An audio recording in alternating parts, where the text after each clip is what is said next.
All right, we're back. Yeah, I don't know. We're having some technical difficulties. Let's keep going.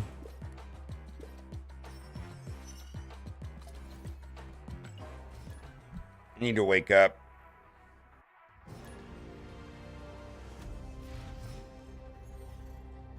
Oh, let's go. All right, let's get this done, man. First day, the rest of my life. All right, we're going to just do it.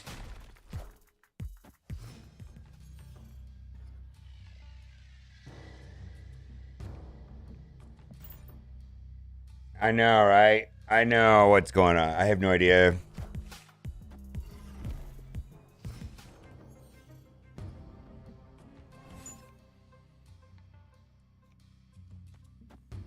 You got to rock. I'm going to snap here. Let's see this Thanos deck. It is not. I don't know what they're playing, but it's not Thanos. My computer is trash. It is my computer. I'm afraid to update OBS. I'm wondering if I should.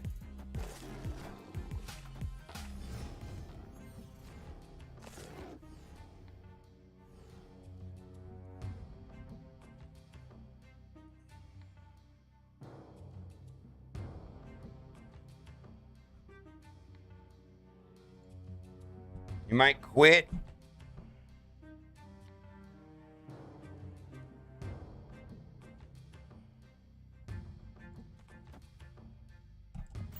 All right, what do we got? We've got Aero.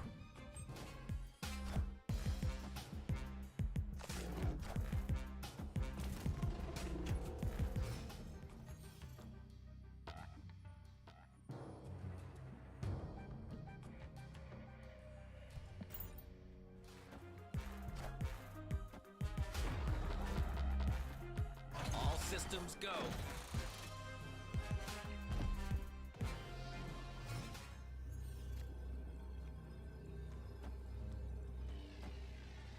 Let's see what happens. I could get Aero and lose here, probably. Let's see how it goes. All right, I won.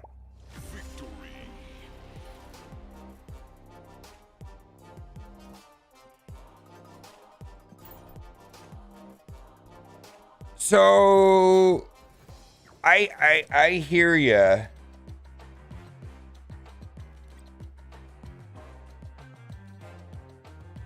On Lockjaw and Leech, but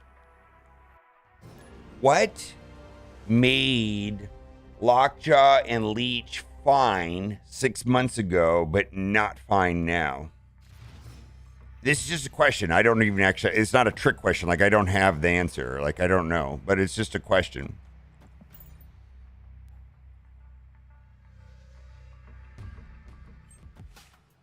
What changed? Stones have been in the game for since October, right? What changed?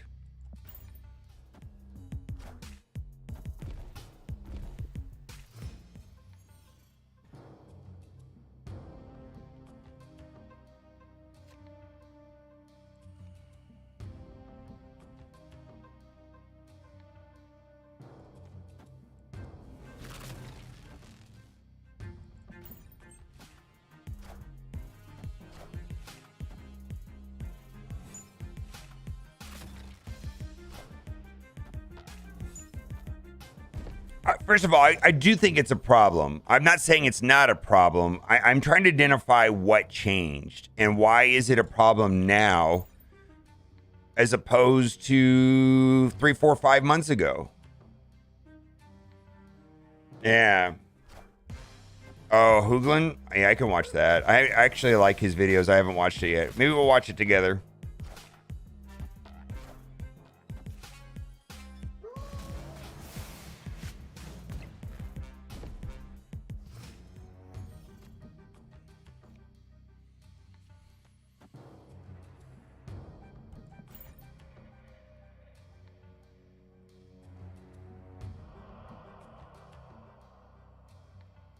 People learn is what's changed.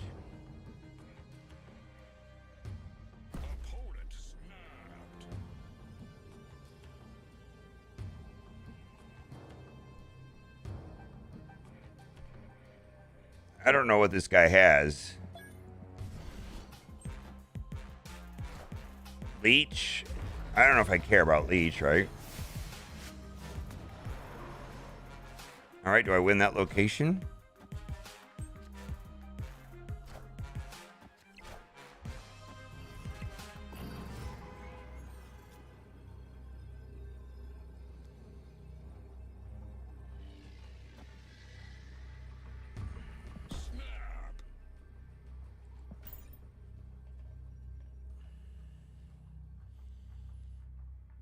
I don't know if that wins, but maybe.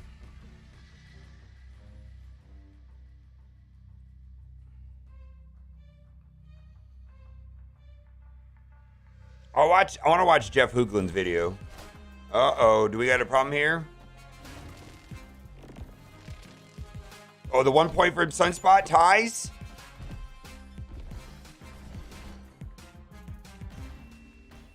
I lost because of points.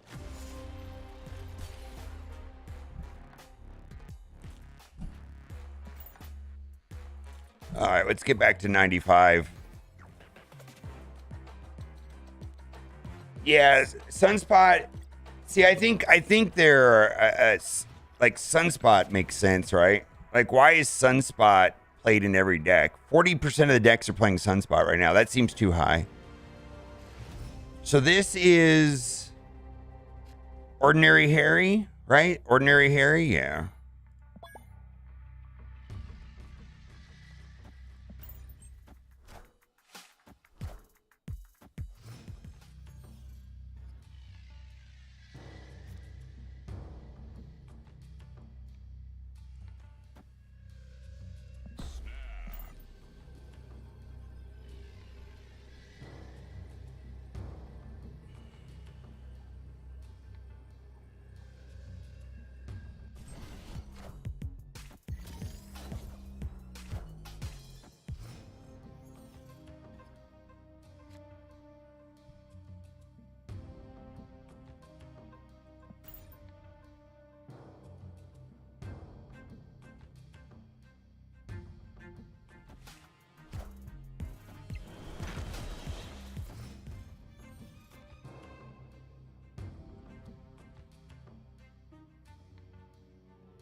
So should you buy Thanos without Lockjaw is the question?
How do I want to do this?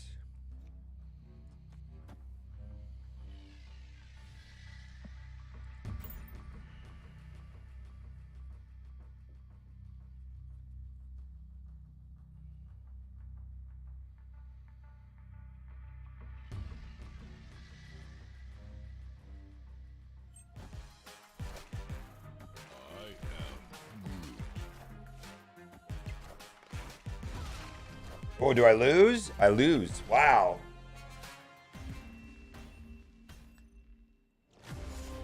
All right. Wow, I'm losing.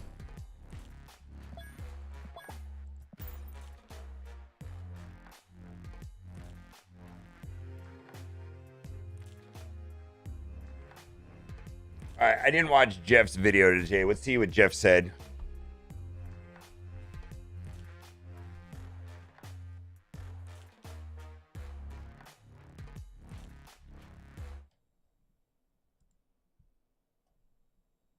Talking about balance or lack thereof that we have currently in Marvel Snap's metagame in the upper rungs of the rank ladder / MMR, where I spend 40 plus hours a week playing typically. I'm going to talk through what likely led to the dominance of Thanos that we are currently seeing, as well as things that I would like to see change to existing cards in the game to potentially correct that balance. Let's go ahead and jump right into it. The first question people like to ask is, what happened? Thanos was released at the end of November, but it didn't really establish this death grip that we see it have on the current format until more recently. In my opinion, there were three things that led to the dominance of Thanos that we are currently seeing today. The first of which is the nerfing of Zabu. Zabu was top dog or cat in the metagame before this one that we are currently living in, and the best Zabu decks, the most competitive at the top, were essentially all playing Darkhawk. Ongoing +2 power for each card in your opponent's deck, meaning that Darkhawk was exceptionally large against Thanos decks that start with +6 cards. We even see in today's metagame, where Thanos is the top dog, a lot of the best brews that can keep up with it to some degree with some consistency are still leveraging Darkhawk today. This meant that when the best decks in the game, powered by a busted unnerfed Zabu, were leveraging this card in the regular, it helped keep Thanos down a little bit. The second thing that happened that I think helped lead to the Thanos metagame that we're currently existing in today is just card availability. Players who are small spenders, meaning they're just buying the season pass every single month in Marvel Snap, recently became Series 3 complete, meaning they saw a large influx in the collector's tokens they're receiving, meaning they could start purchasing Series 5 cards of their choosing, and Thanos makes sense as one of your first Series 5 cards to purchase since it's perpetually in Series 5. This, in combination with the fact that we have Token Tuesdays and other bundles that have been bringing more tokens, just means that general availability of Thanos among people that have been playing Marvel Snap and are playing it at the higher ranks has increased dramatically. The third and final thing that almost assuredly has led to the Thanos dominance of which we're living in is that the increased availability just meant increased optimization. I think Thanos' deck building puzzle was more complicated than a lot of other cards in Marvel Snap just because it's so different in how it functions. It almost feels like you're playing a different game than other decks, and it took people a while to figure out the optimal 11 cards to pair him with, and now that we know what 9, 10, or probably even 11 of those other optimal cards are for this current metagame at least, it's really a powerhouse to be reckoned with. So that's how we got here. How do we fix it? Well, there's a lot of different directions Second Dinner could take. Let's go ahead and run through some of my thoughts as someone who's had boots on the ground slogging through this format for 30 to 40 hours a week for quite some time now. For a long time, I was someone that defended Leech as a card that needed to exist in Marvel Snap. It's a tool that keeps potentially obnoxious turn 6 decks in check by having this, no, you don't get to do that crazy thing on the last turn of the game because I gave up some tempo on turn 5 to play this expensive card with a low stat line that's going to turn off whatever busted thing you are going to try to do. And to a degree, Leech is still doing that in this format. Thanos, as a Leech deck, helps push things like Deathwave and Galactus out of the metagame on the back of this card, stopping their powerful over-the-top thing from happening in the final moments of the game. That being said, stopping opposing combos from happening isn't the only thing the Leech is doing in the Thanos deck. Leech in the Thanos deck, a lot of the times, is also shutting down opposing interaction that the other side could be using to keep your Thanos deck in check. Killmongers, Shang-Chi's, Valkyries, these would all be great tools for stopping the Thanos deck in its tracks, but none of them function because Leech came into play and wiped their text box away. The Thanos deck also gets to mitigate the downside that Leech is designed to have, which is that it's an expensive card with a low amount of power that typically puts you behind in terms of stats on board on the 5th turn. Well, the Thanos deck gets to either put this into Lockjaw and turn it into something else, or through the use of cards like Wave or Timestone, you're not playing it on your 5th turn, you're playing it on your 4th turn, meaning you get to make a different big play on your 5th turn still, meaning you don't end up behind on the board.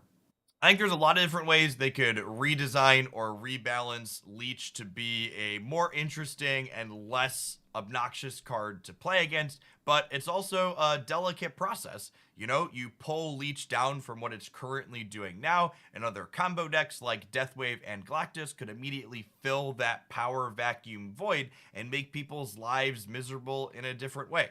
That being said, I think I'm willing to take that risk at this point, asking for changes, because for every obnoxious deck like Galactus or Deathwave that's getting held down, there's other much sweeter decks like Nimrod that recently released, for example, that's just completely non-functional out of the gate because it's going to struggle to be powerful enough against other things and without just being completely dead to rights to Leech on top of that.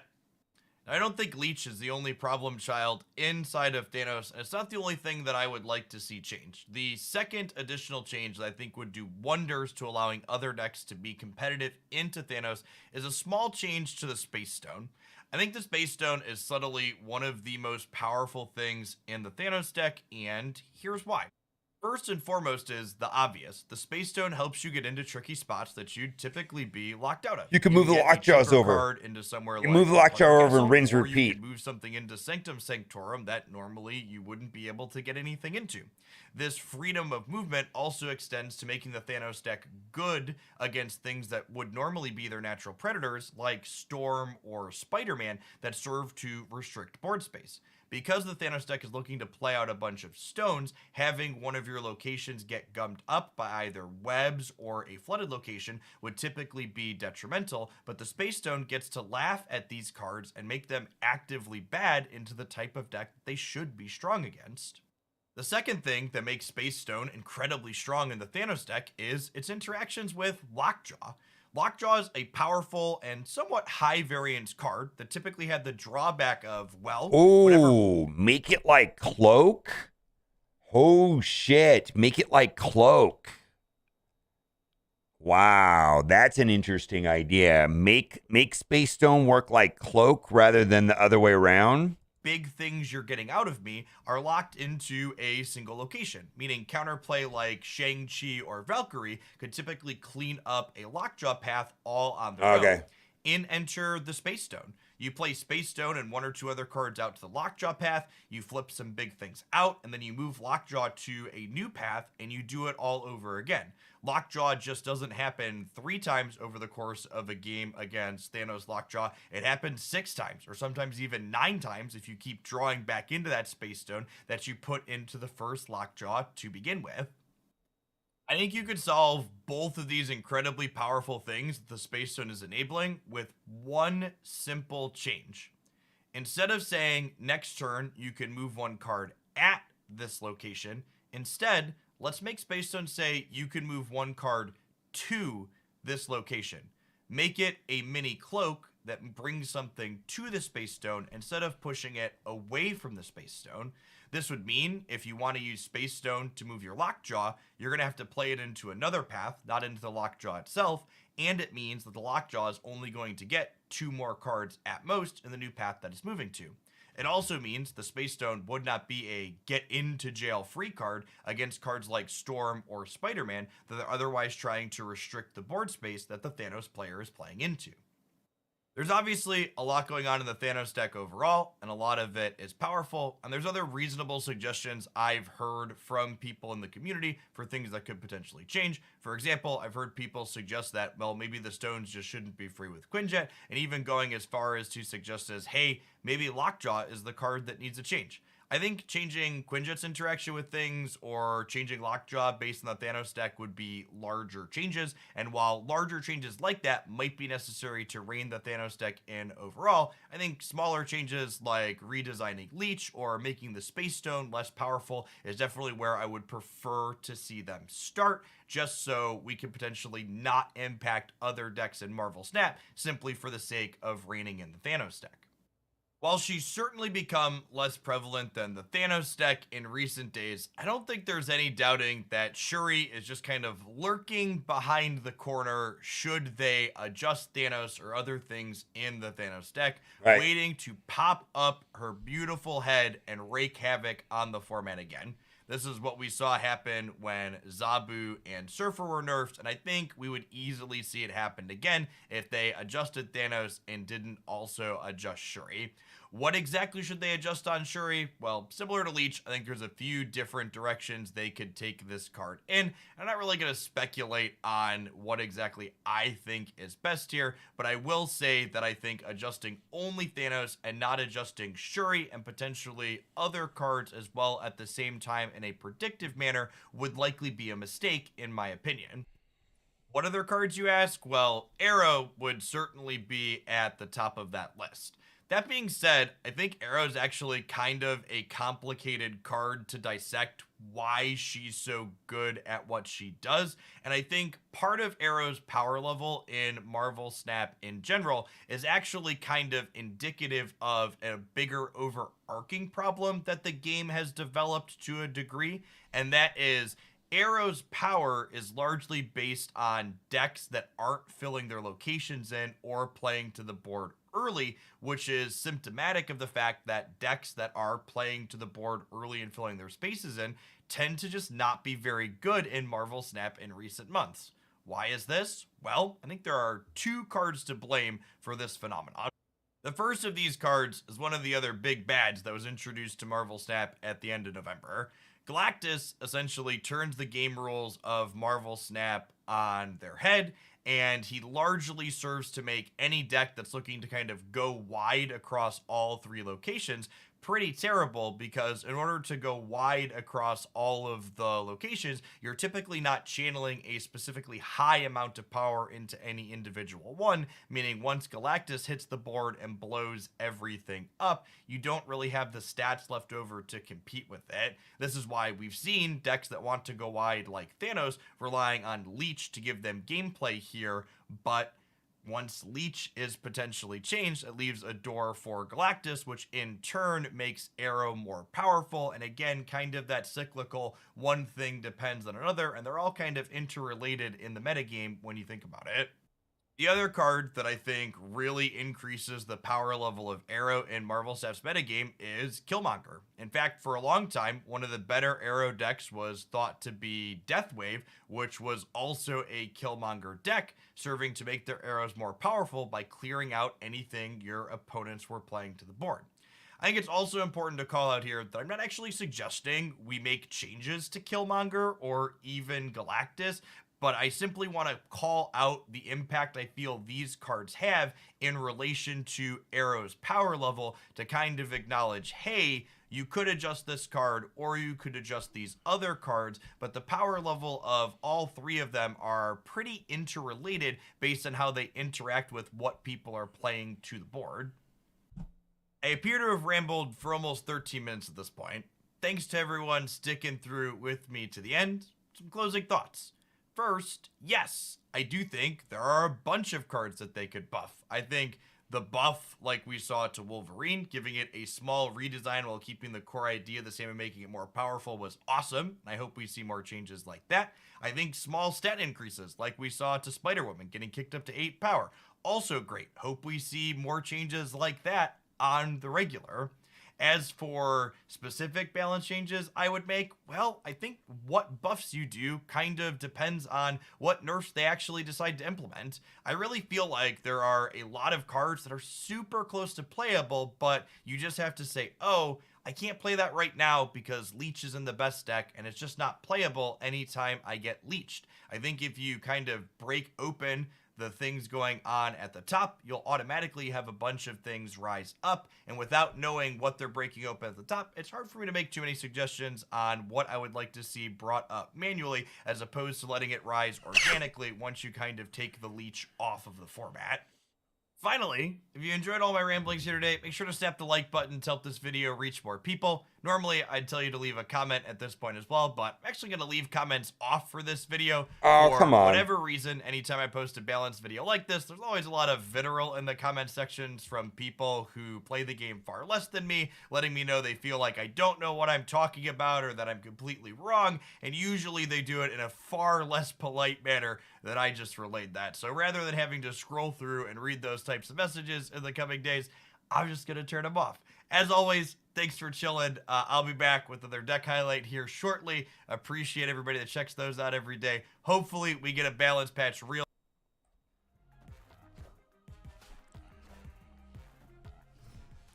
I agree with most of that video except for turning the comment section off. That drives me insane. I don't like it when people do that. What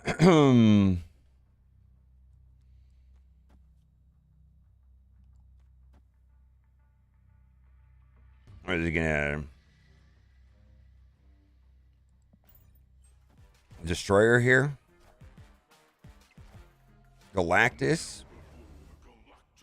Shit. How come I'm not seeing this? Yeah.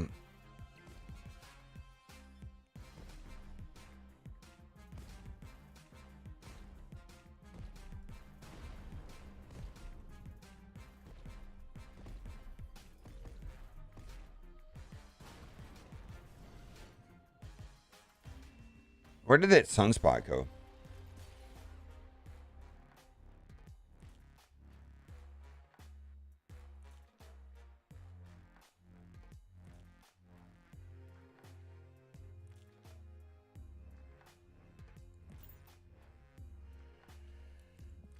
Oh yeah,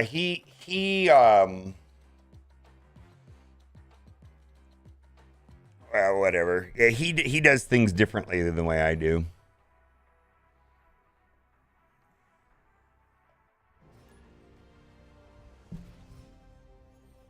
Nerf Nimrod? No. I didn't see that coming. All right. Wow, we're having a struggle today. So here's the thing. I don't, I think they need to buff cards. I think changing the functionality of cards like Aero and Leech, I don't think is a good thing. I don't really like what they did with Leader. Not that Leader needed to change, but Leader now largely is unplayable. I would hope if the developers want to change the way a card, if they want to change the impact of Leech, I think there's if they want Leech to still do the same thing, but they want it to be less oppressive, there's a way of doing that. Let's say the developers say, well, what we really want Leech to do and what Leech was designed to do was to screw over a turn 6 player. Okay, well then change Leech so that it does that still, but it doesn't have the same effect when it's played on turn 3 and 4. Does that make sense? If Leech's purpose, if the developers say, we really want a card like Leech to exist because it fucks people over on turn 6. Okay, well, let's do that. Make it so that it only affects the cards the next turn. Right? If Aero's main job is to screw people over on turn 6 because they don't have a clogged board and you're winning the game and you won the game by turn 5, and that is the purpose of Aero, is to do what it's doing today, then make Aero cost 6. Right? You get what I'm saying? If that's what they want the card to do, then make it do that, but not more than that. Is that what you get what I'm saying, right? Like if if Leech's job is to screw people over on turn 6 by playing it on turn 5, well, let's nerf its ability to do that on turn 3 and 4.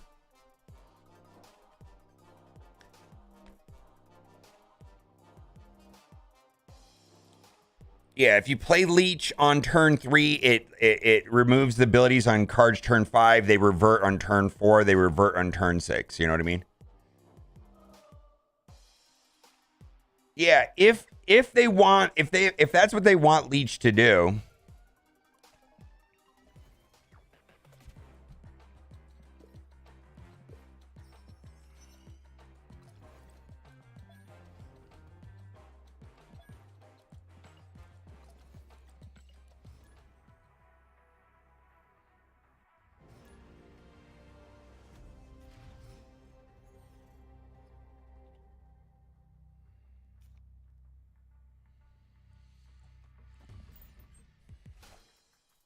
Yeah, I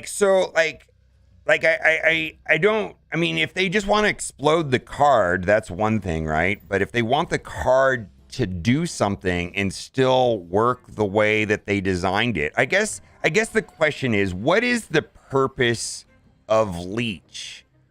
What do they want Leech to do? If they want Leech, yeah, then make it just do that. Restrict its ability to do other things on other turns, is what I'm getting at. All right, Cosmo.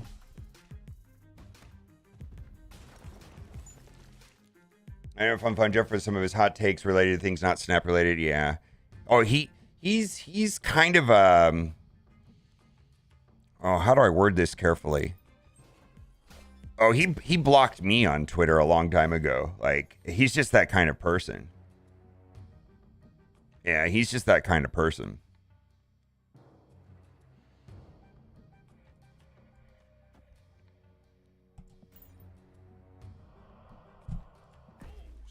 I do like his Snap content. Yeah, I feel like Jeff. First of all, I respect Jeff in that I like his Snap.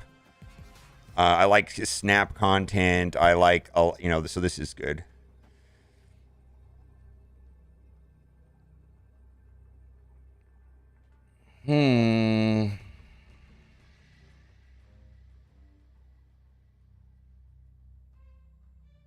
Why wouldn't I just wait a minute, let's not do that. We're just going to Aero here.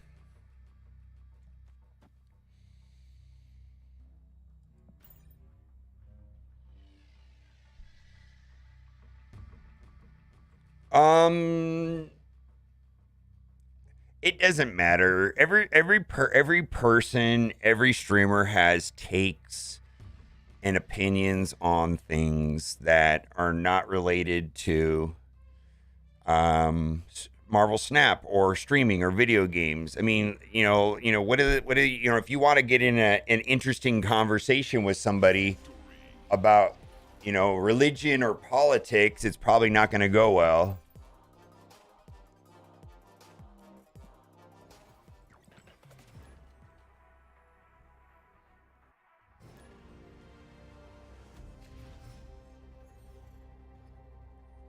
Yeah, Aero is better there.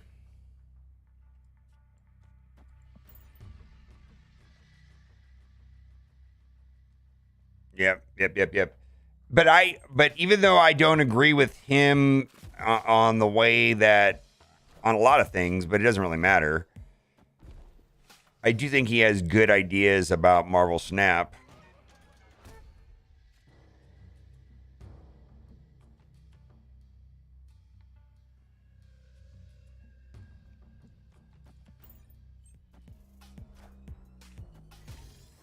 Other CC missing the points. Not that leak is fixed. It's okay. What cards do we not like now that the community is getting? Other CC missing our points about Leech. Okay, what card do we not like now? Yeah. I do not feel better, Justin. Just change the lead, remove abilities from your hand for one turn. Yeah, it limits to one turn is likely designed for. Yeah, I think if Leech is, oh, that's bad.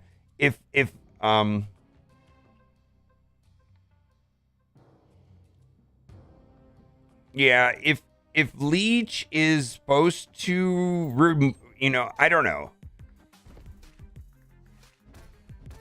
Leech has been in the game for a long time, right? I said this earlier. Leech has been in the game for a long time. So, we're playing District X. All right, so this is going to be weird.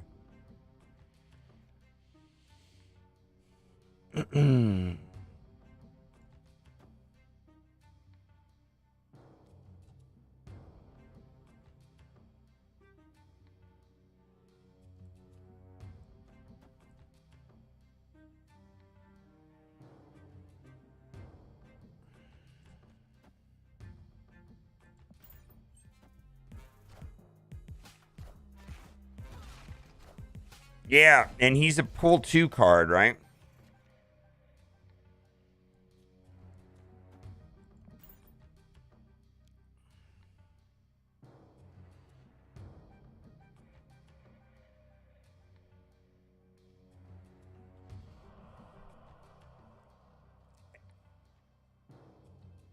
So the other thing too is if Leech's intention to screw over somebody at the expense of tempo, then would removing I'm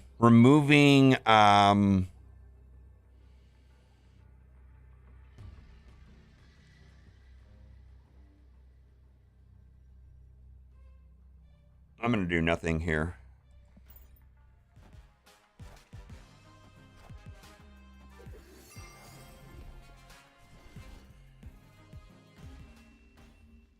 Wow.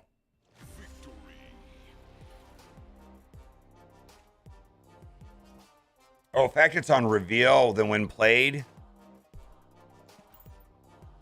Do any cards say when reveal? Are there any cards that say when revealed or as opposed to when played?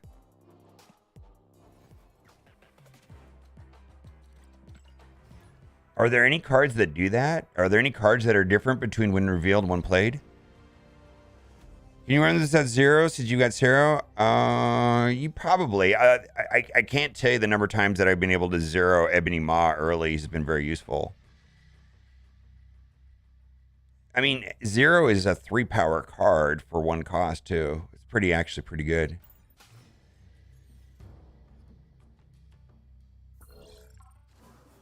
Yeah, they need to do something soon. Well, I mean, let's just say this. Like, I don't know if let's just put it this way. Are people enjoying the game right now? I feel like I'm not really enjoying the game right now.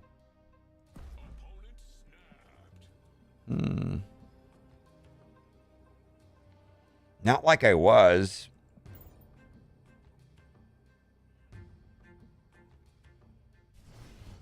You have a good destroyer deck? There's a good Nimrod deck. Ooh, this is going to be interesting.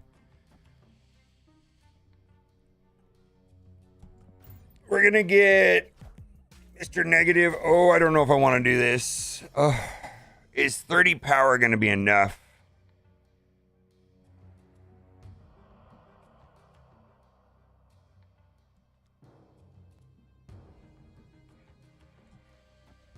$30 power enough? I don't know. I don't want to play this.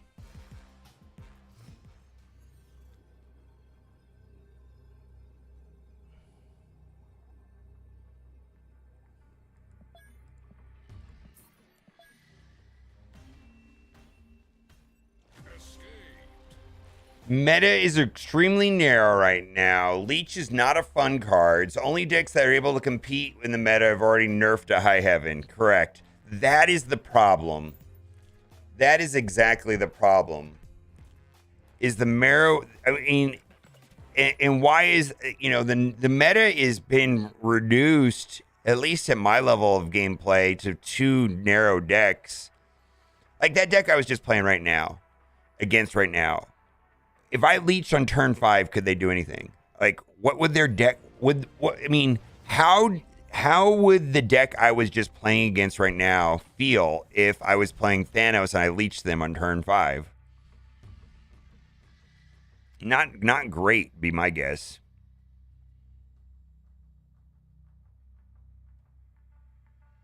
I mean, I'm playing a deck that doesn't care about being leeched.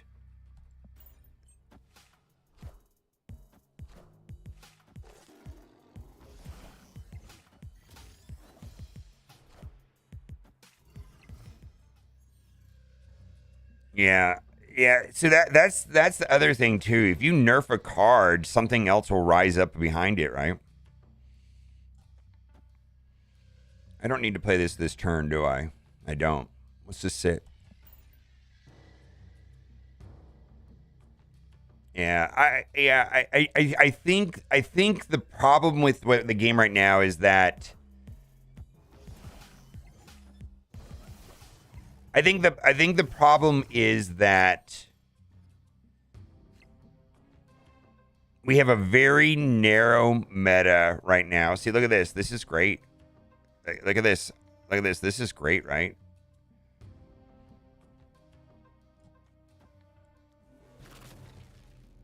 I'm worried about Ebony Maw getting Killmongered. I feel like this deck would play Killmonger. The problem is that we have a very narrow meta right now. And we have a Battle Pass card that is largely unplayable. And so at the end of the day, that's a problem, right? Now, solutions to that problem are varied and opinionated and why things are, but it does not change the fact that the marrow is very narrow.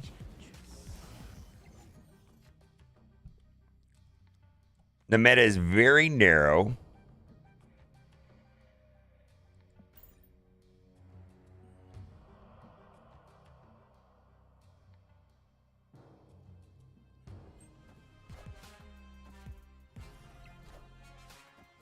Oh, do I want to play against Sarah right here? They have 3 cards in their hand. They can play all 3 of their cards.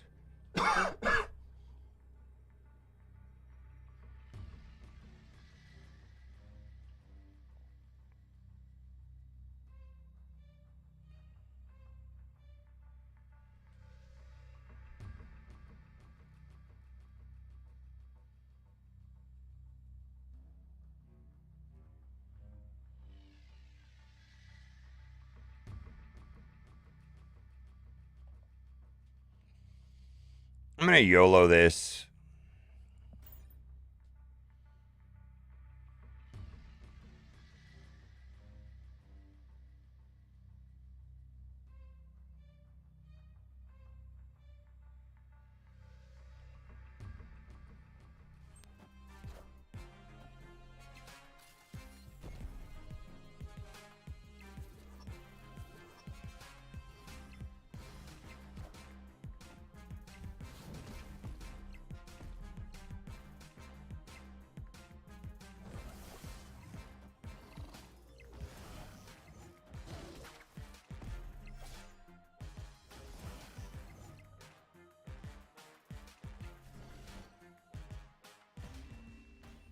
All right.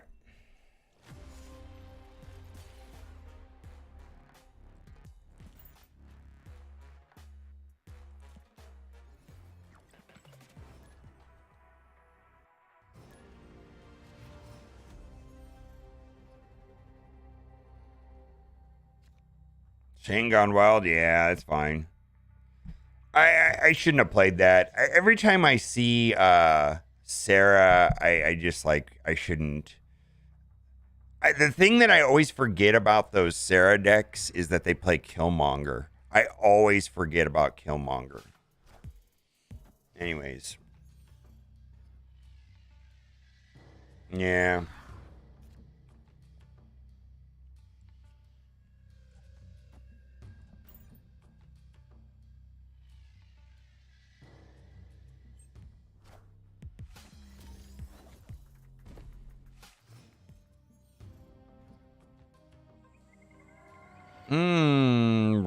rocks. Everybody loves rocks.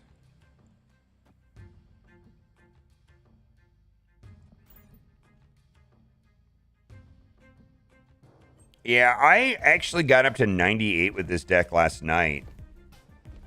And so I've pulled back. You know, I'm at 94, 93 right now. So this has taken a turn.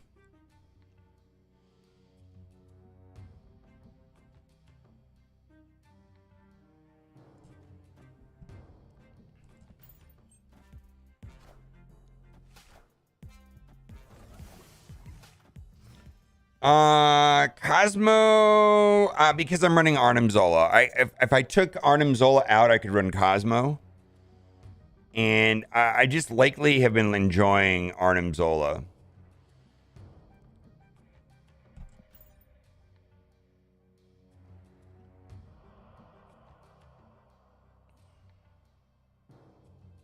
Yeah, you know, it feels like it goes in streaks. Like, and I'm still not convinced the Sauron's better. All right, no more. We don't have to worry about Aero anymore. All right, so do we just win like this? Not really. I was gonna say, do we just win like this? Not really. Probably should have snapped after the Shuri.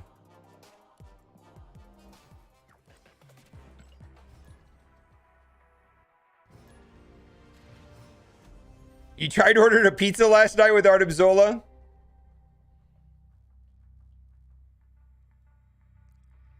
Yeah, if you're thinking about Cosmo, try it. I feel like just, you know, there's always this delicate balance on. So this is the way that I look at Shuri Red Skull decks. Let's just call these all Shuri Red Skull decks. And the variations in them are whether or not they run Sauron or not, whether they run Armor and Cosmo or not. So I think if you're going to run Sauron, you're going to get a lot of upside, but with Ebony Maw specifically on turn 6, right? That is the real upside to Sauron, is that you have this surprise Ebony Maw. It's pretty powerful, right? And then there's the whether or not, but if you don't run Sauron, then Armor Cosmo makes sense, right? And then you don't, but if you're going to run Cosmo, then you don't run Arnim Zola. So if you're going to run Sauron, you might as well not run Cosmo because of the negative interaction with Sauron and Cosmo. Armor seems to be fine. Believe it or not, I have not had any problems with Armor. It's fine. And with, you know, but Arnim Zola, if you're not going to run Cosmo, you might as well run Arnim Zola. So like, if I was going to play Cosmo, I would pull Sauron out and I would pull Arnim Zola out.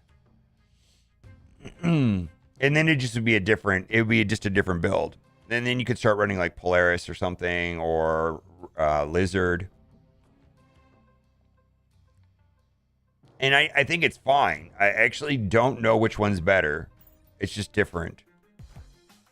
Actually, I don't think it's better. I think it's just different. What do I want to do here? Do I still want to play Shuri?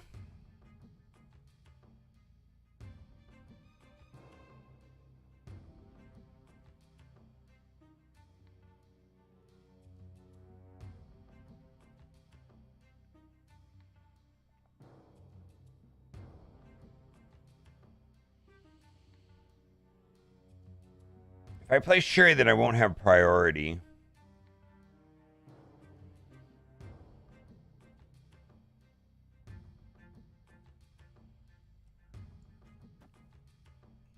I'm probably gonna retreat here, but I'm gonna try something. Galactus.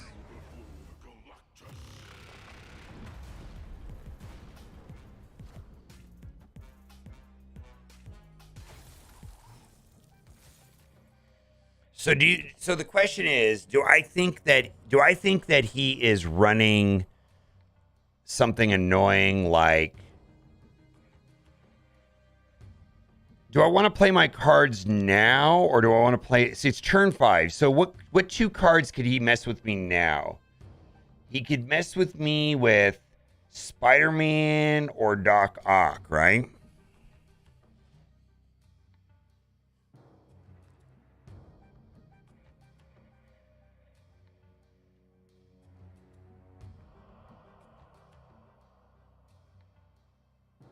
Yeah, does he have Shang-Chi or does he have Doc Ock?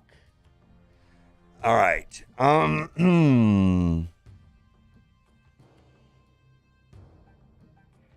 He probably has. I'm gonna play my Red Skull now in anticipation of Shang-Chi. Wow. You played Shang-Chi now. Wow.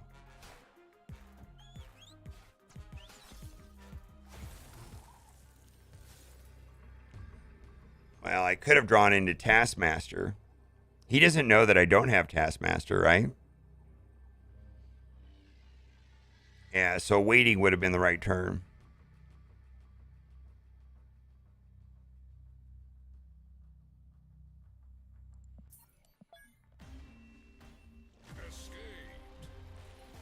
Yeah.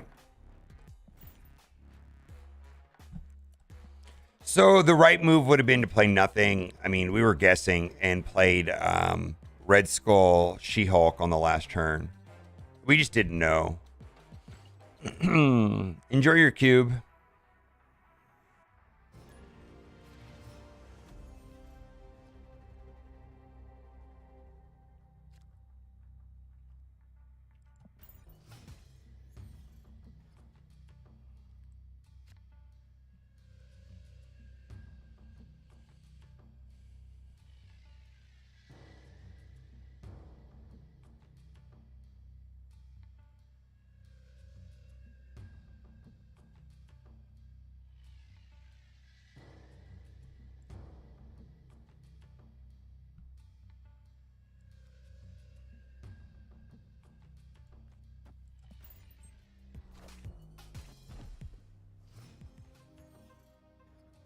I feel like people are not playing Arnim Zola as much.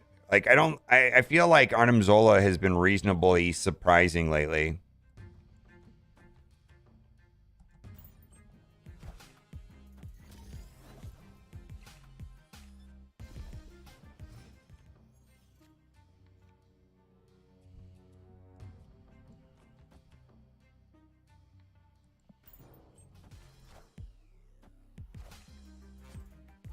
I want to keep priority, right? So if I can keep, yeah. All right. I should have snapped when I hit Shuri.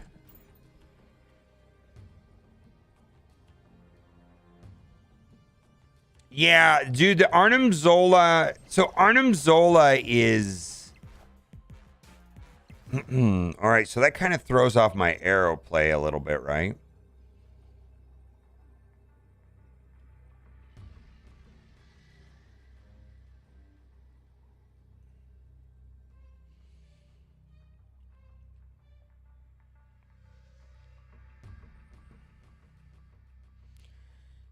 Let's see. So that's 4 plus 1 plus another 1 minus 1. So that's negate. So that's 13 power there.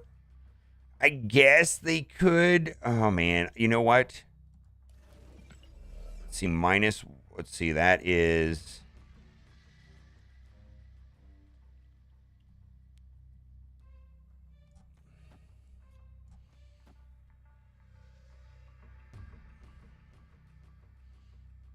I think that's the best move against most situations. Let's go. Yeah. No arrow. I was afraid of that. Oh, is that enough? Oh, it's not enough.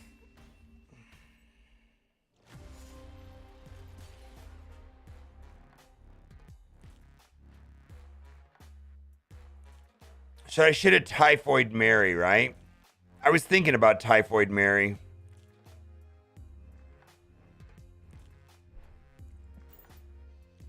Oh my God.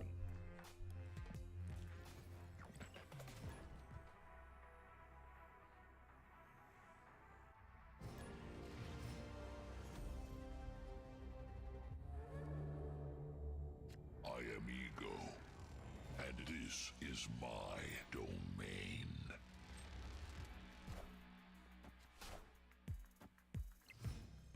Yeah, so my take on this whole destroy other locations. Wow, let's see how this goes. Best game ever, right? Eco into world ship, I know, right? All right, well.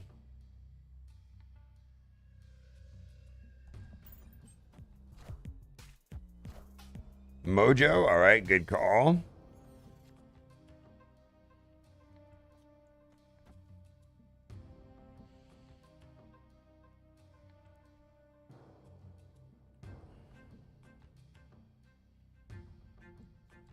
I don't need to play armor now. In fact, it might be better to not.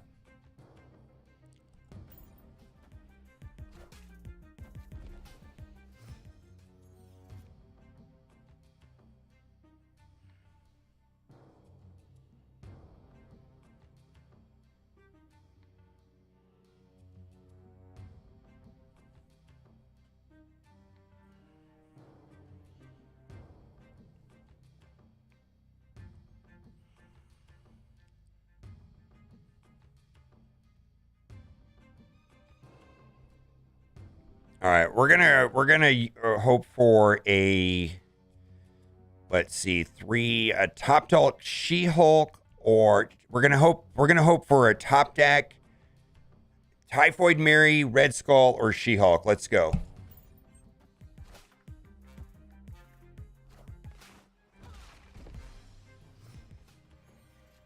No, we got Shuri. Boy, the one card.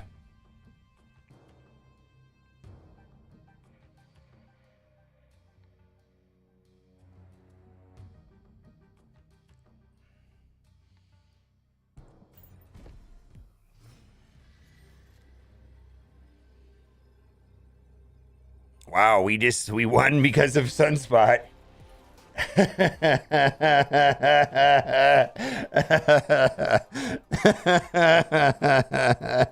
Oh, that's funny to me.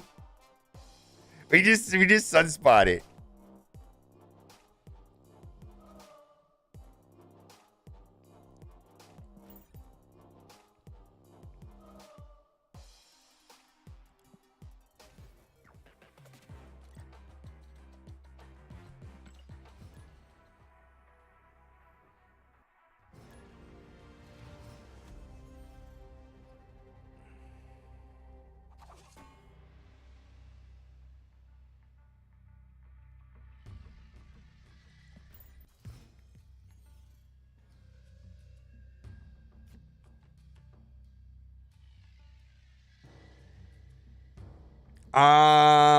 If they knocked Sunspot down a power, would that be okay?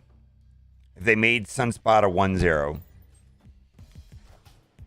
When a card is played 42% of all matches or something ridiculous, why not, right?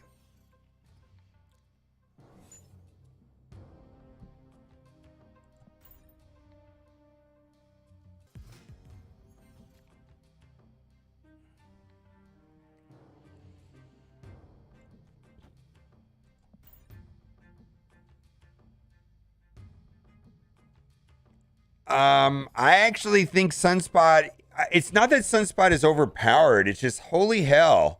Like if a card, look at this. Sunspot is seen in 41% of all matches. Why? I mean if they're gonna like nerf a card, start there maybe. I have no idea. What do I want to do here? I think I want to play Red Skull and then have a Aero on the last turn. I don't know if I'm going to win this, but if I have priority and Aero, we can be in a good place. Please have priority.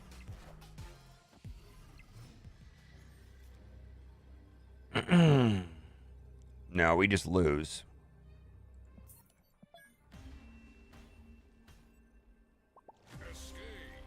Yeah.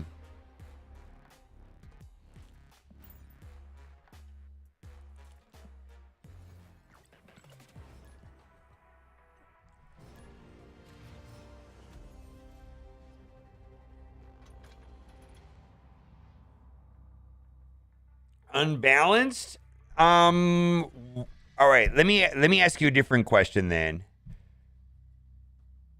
what is your incentive to ever play a card like Watu? Because Sunspot exists. That's the question. Oh, why didn't I play Sunspot?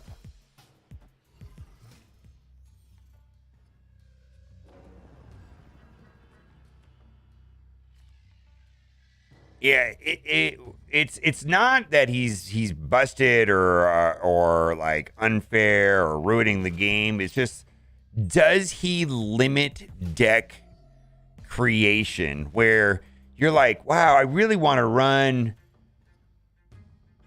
Hawkeye, but you know what? Sunspot's just better.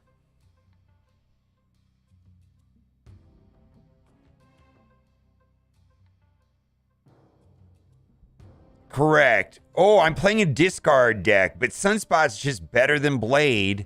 That's the issue, I think. Not that he's ruining the game. It's just like, why do I want to play him when I can play something else?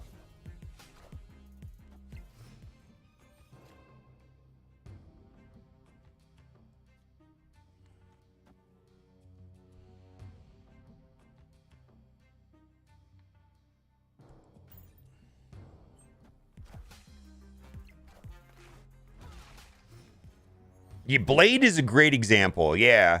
I don't think, first of all, I don't think there's anything wrong with Sunspot. I think Sunspot's a great card. It's just that in comparison to other one-cost cards, why would you want to play other cards? Oh, that's fine, right?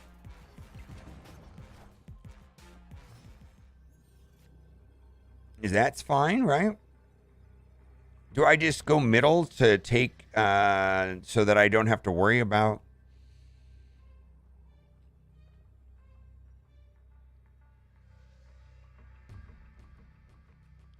Three points. I guess, yeah, they quit.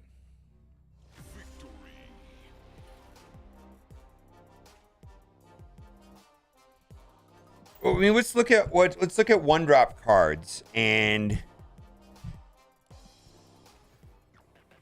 let's just look at one drop cards.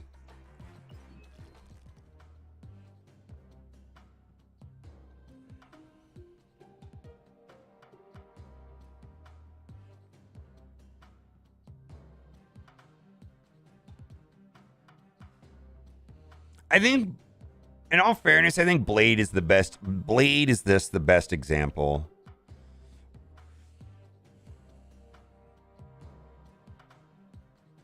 You want to play a discard deck, and you're debating whether or not you want to play Blade or Sunspot because Sunspot is just better.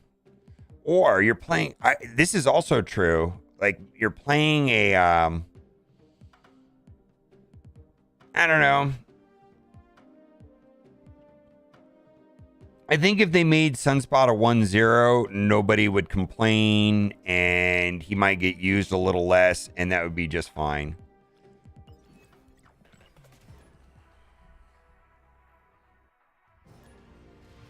Yeah, Sunspot is just so generic and powerful that it just kind of like I think it just limits your choices to like play other cards because you should just play Sunspot. I mean, what's the point, right?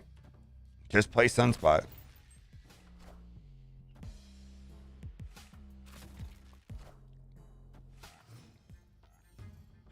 One zero is fine. Yeah, I don't feel like Sunspot's oppressive or people are complaining about him or like people are going nerf Sunspot. It's just like, well, this is just a normal Lockjaw deck. Yeah. Dracula. Oof. Should I avoid the middle and just let them have the middle? Or make them RNG it, right? Make them RNG it.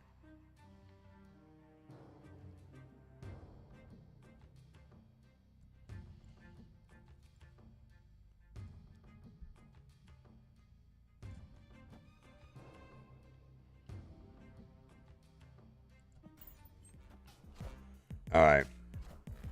Wow. Okay, maybe I shouldn't have put Shuri there.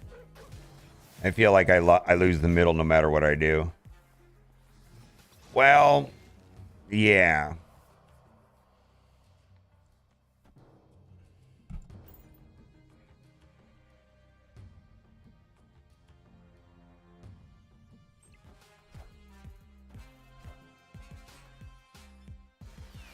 Getting a lot of use in that Jubilee.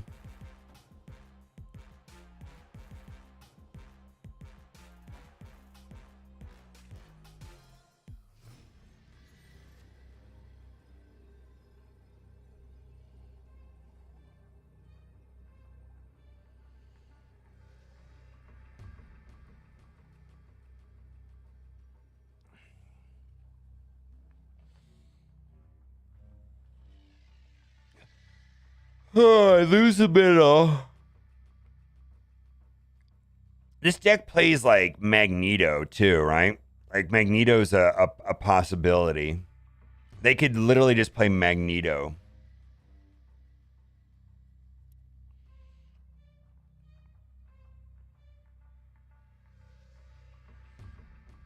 Or Hulk. This deck also plays Giganto, right? This deck plays a lot of things, right?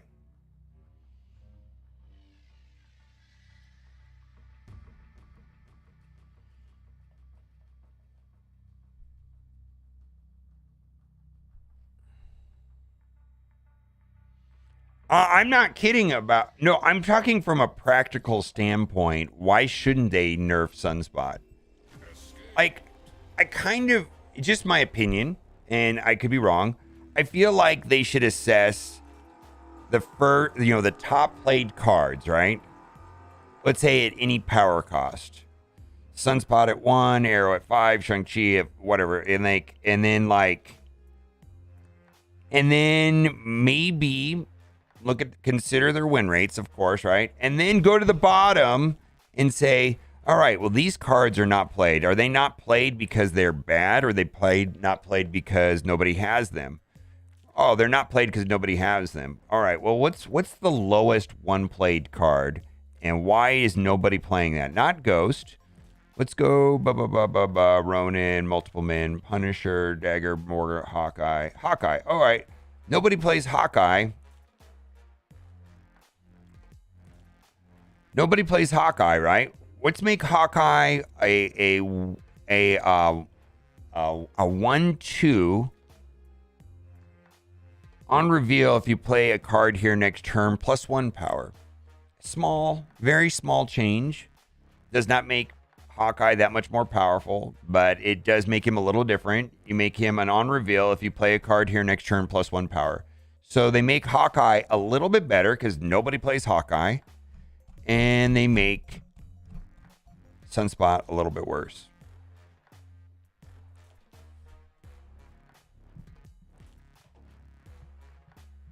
Not because Hawkeye is bad or Sunspot's good. It's just because nobody plays Hawkeye and everybody plays Sunspot.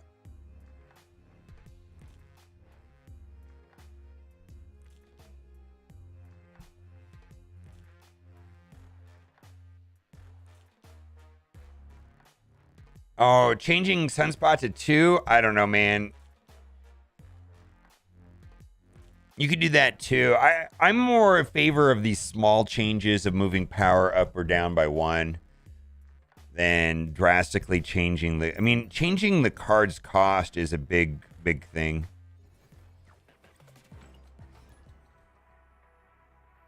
Sunspot for 2 might be fine, though. What's Cerebro 3? Yeah.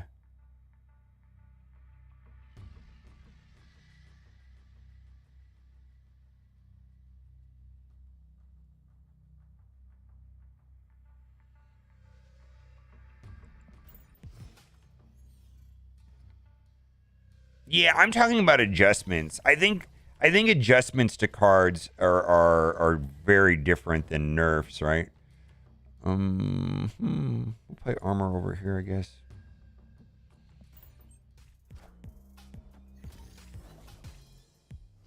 Yeah, adjustments. I mean,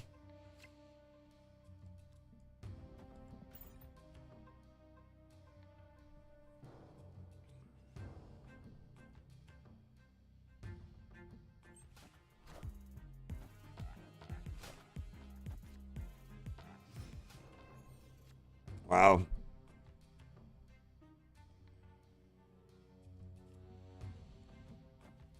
Is this a situation where Sauron just wins because of raw power, maybe? I mean, this is a non-Shuri. Well, there's Shuri right there. I don't know if I can win, but we're going to try. Let's see what they got.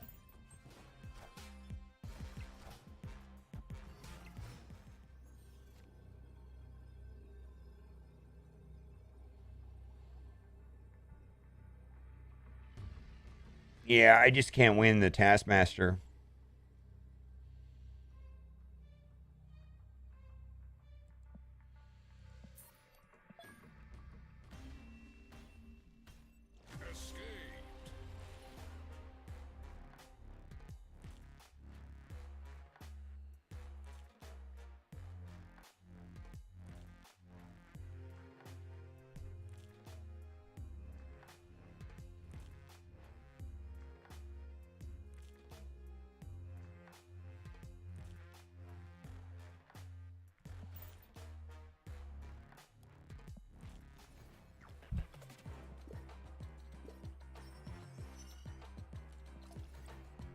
Oh, season pass, some gold. Anybody buy that? I mean, it's not super terrible. This right here. It's not super terrible. $50 though.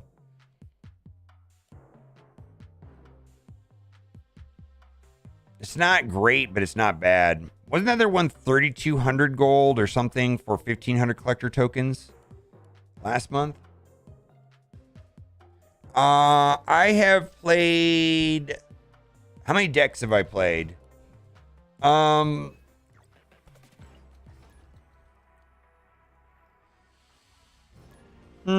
played a couple versions of this deck, and I'm thinking I might need to switch it again. I've also played a little bit of Thanos.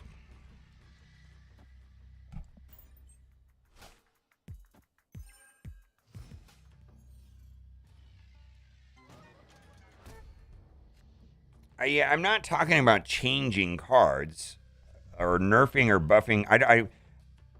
I don't think we need to change cards. I think we need to adjust cards more frequently. Bring down the top played cards and boost the least played cards.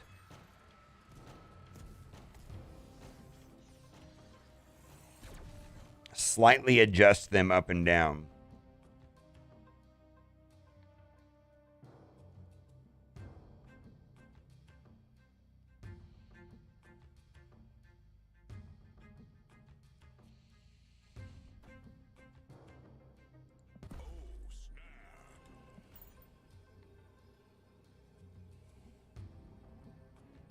Like, I think the changes that they made to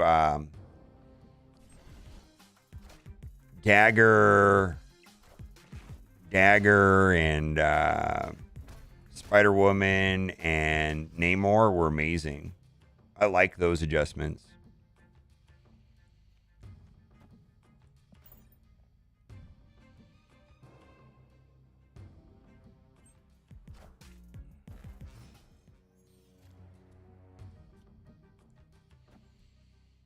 Is he just going to let me have priority?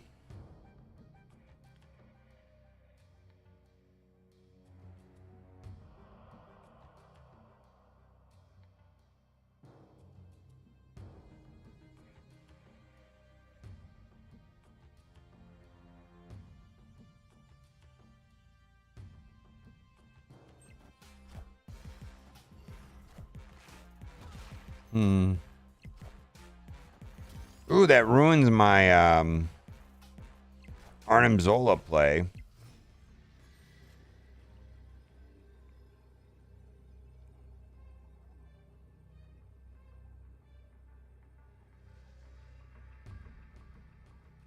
He has to be wondering if I have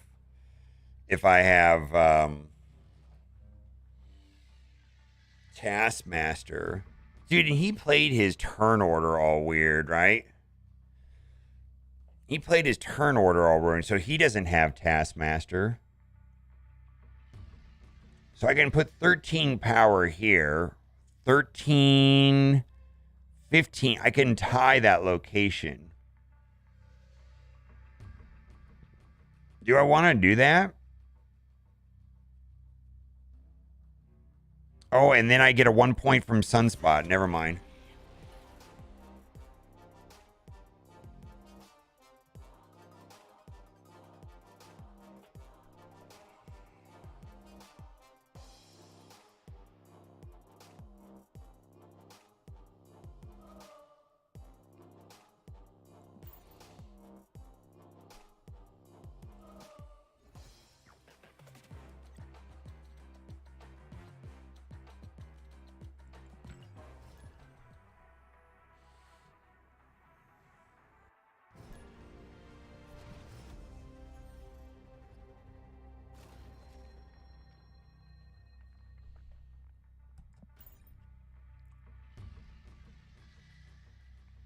So this is my take, and tell me if this is reasonable or not. At the end of the day, there are two oppressive metas, and I feel that is not fun. At the end of the day, they introduced a season pass card, which a lot of people feel was unplayable because of a single card. Neither of those things, in my opinion, are good. And there's a varying fuck ton of opinions on what the right way to fix this situation is. But it's up to Second Dinner to fix this problem. It's their problem. I should have played Ebony Maw there. I don't know what I was thinking. It's their problem. They've got to fix it.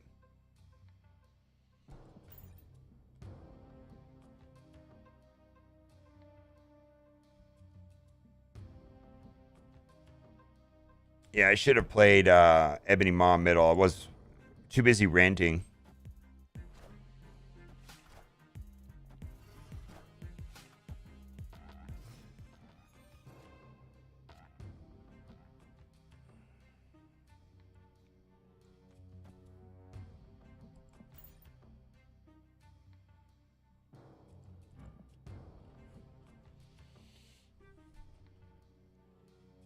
I really messed up by not placing Ebony Maw.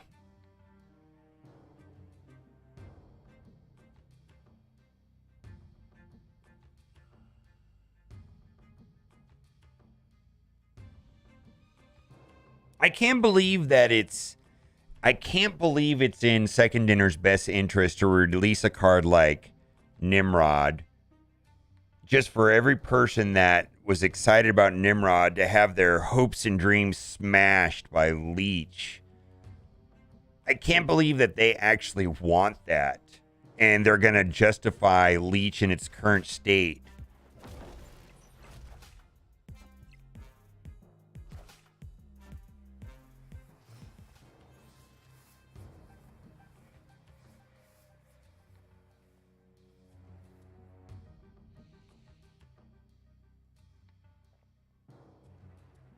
God, I wish I would have played Ebony Maw the first turn.